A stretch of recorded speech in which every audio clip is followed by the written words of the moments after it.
I should just be pressing play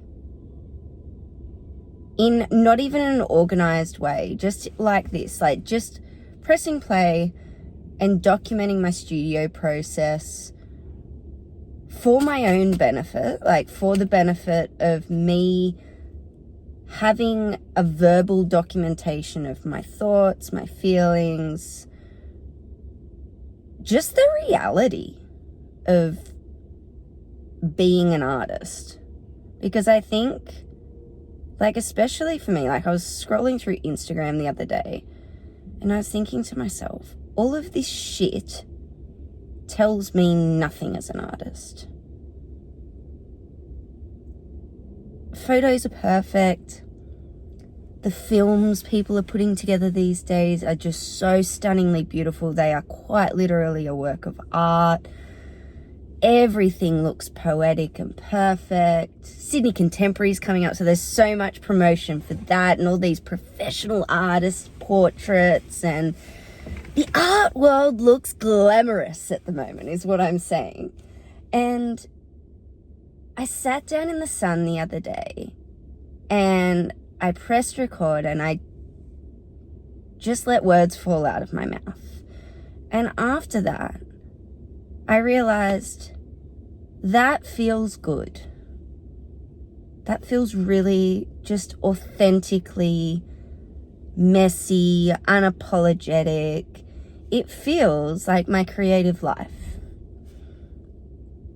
And I just had this nudge this morning while I was journaling that I should be doing that more often. So I don't know what this is going to be. I don't know if anyone is ever going to see this video. I don't know if it is going to become something that's just like a really personal journey through this crazy creative life. But I feel like, and what I said in that video the other day is like, for the longest time I felt like I'm on like the cusp of something really big. And I don't know whether it's this big commission that I'm about to, I don't know what it is, but it's like, I've had this feeling like, you got to get ready. This is the calm before the storm. Like, just prepare yourself, girl. And I don't know, something this morning just said you need to document everything at the moment. You need to not document everything, but I just feel like I need to show up really authentically in some way at the moment. So if you are watching this, that was probably not the original, well, it's definitely not the original intention for this video. But I am sitting here outside my studio on the cusp of something.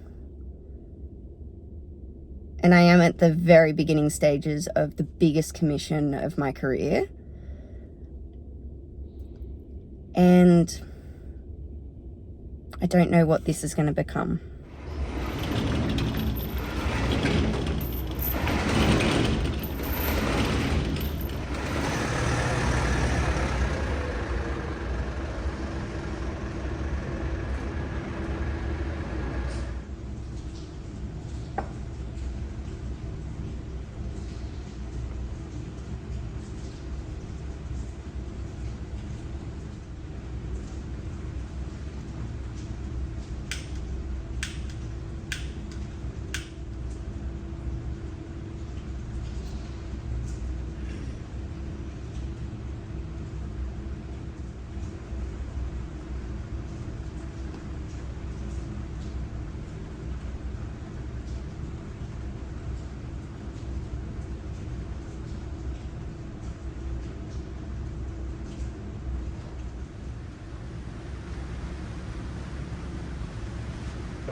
These ones are finally dry. This is the burial coat. Essentially, I build up many layers of paint and then I cover them over before I excavate them. Someone asked me the other day what the point is in covering them up, and do I have to do it? And I guess the short answer is no, I don't have to do it. I could just start sanding straight into the layers. But this process of covering them up, it's an energetic process. It's definitely just for myself. It definitely makes no difference to the end result. But, sorry, these panels are really heavy.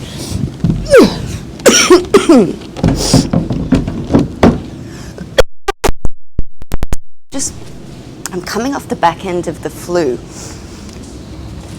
and I'm still coughing every 2 seconds.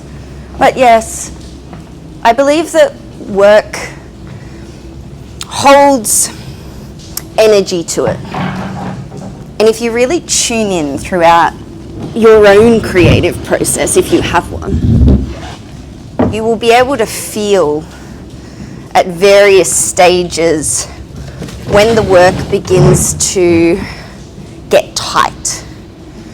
And, you know, we go through that beginning stage of the work where you're getting all the paint on and everything's really free and fluid because there's all of this endless potential there right at the start.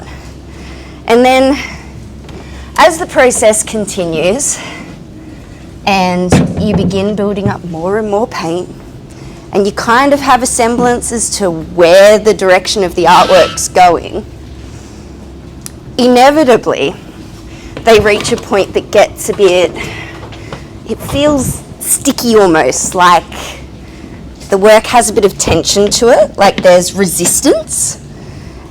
And that always gets me when I get to that messy middle stage. And if you're an artist, as you know, you have to get to that stage, because if you haven't gotten to that stage,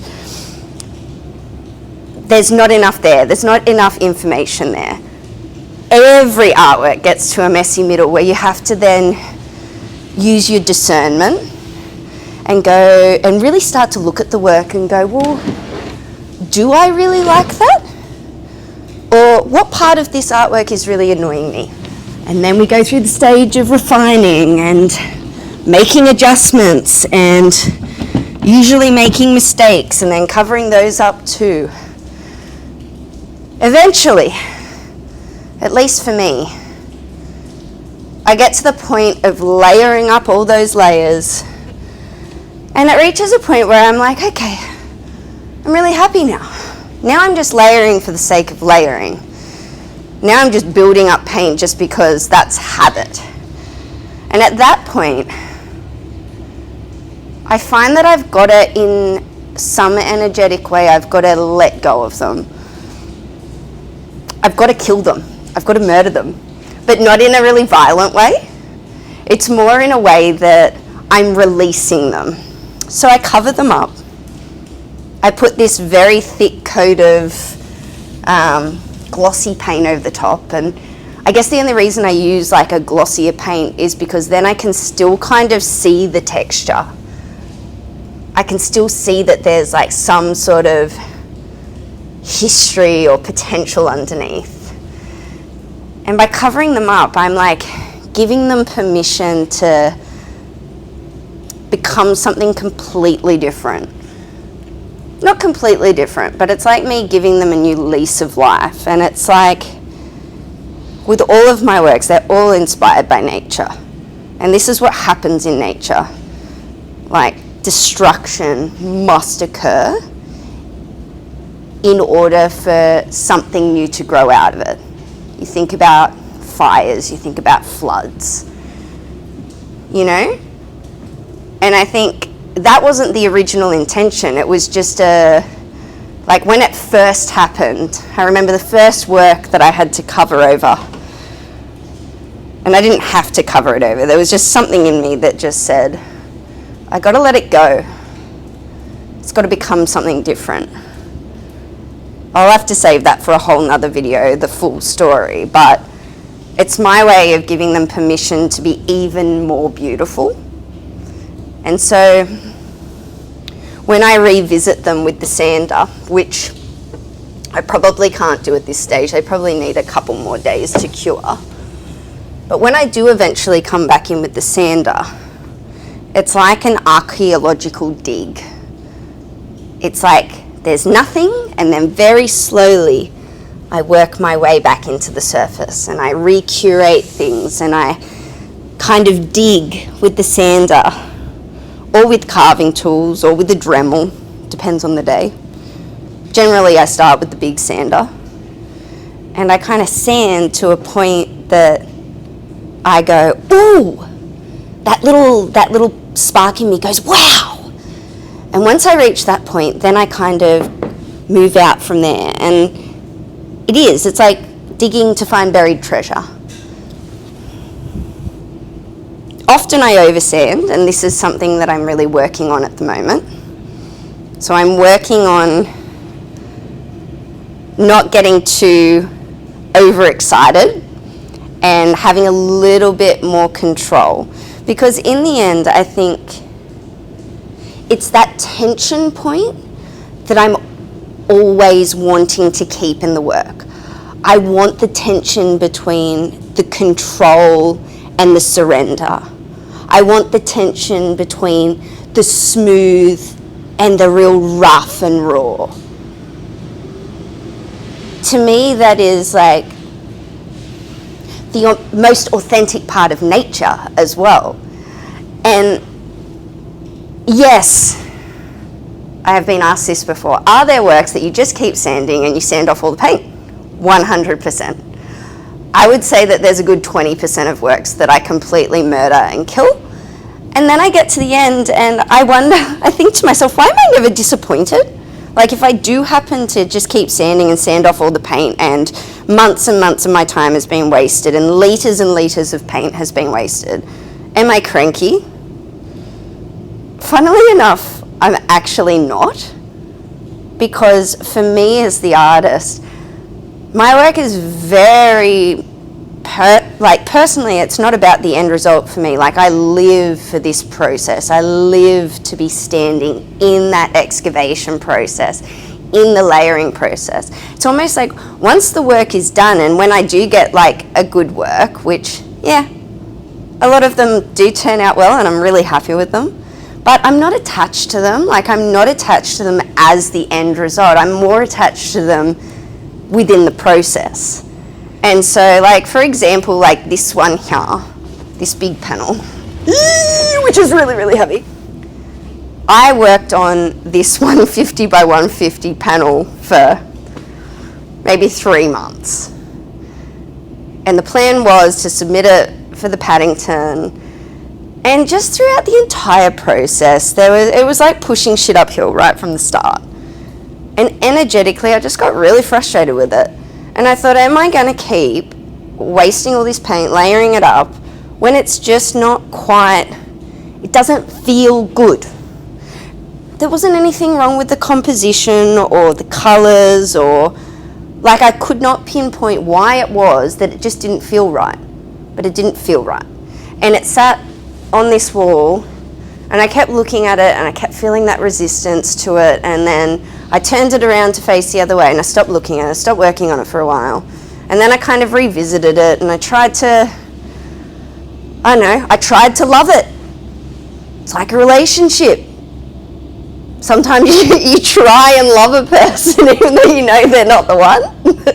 Well, that was me in this painting. I was trying to love it, and it just ended up being a thing where I had to break up with it. And my husband said to me, are you gonna like excavate that now? I go, no, it's gone. And he's like, oh, that was looking so good. And I said, yeah, I know, it just didn't feel right. I don't expect other people to understand, but like, the energy of a work is more important to me than just the fact that someone likes it or doesn't like it. Like, in the end, like, if I let an artwork walk out of my studio, not that they have legs, but if I let them leave the studio and energetically I'm like that just doesn't feel how I want it to feel, I can't. So anyway, feels good to get the coat on these, and I really want to start sanding, but I know if I start now, I'm going to hit sticky spots. I am going to share the full story about these excavated landscapes and how it all came to be. I will do that at some stage. But the thing I am here to do today is to actually plan out some colours. So I've got to set up the table and, yeah, get painting.